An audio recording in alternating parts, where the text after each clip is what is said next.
Good morning guys, eto at meron tayong mga pa-order ngayon dito sa ating shop. Ayan.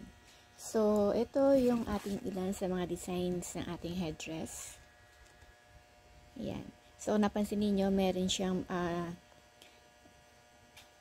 line na kulay white dito kasi dyan kayo magka-cut para iyon ay pagdudugtong ninyo sa likod ng mga headdress. Then, syempre, available din natin ang ating mask. Yan. So, ganyang kalaki siya. So, dito pwede nyo lagyan siya ng pinakagoma or di kaya yung barbecue stick. Para na sa ganun yun na lang itatapat sa kanilang mga mata.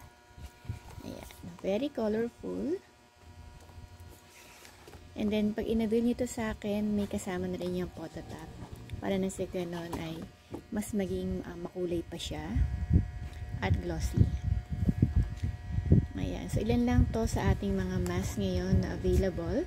Then, at the same time, etong ating mga headdress. So, dito sa headdress natin, ang pinaka best seller natin ay ito. Itong design na to.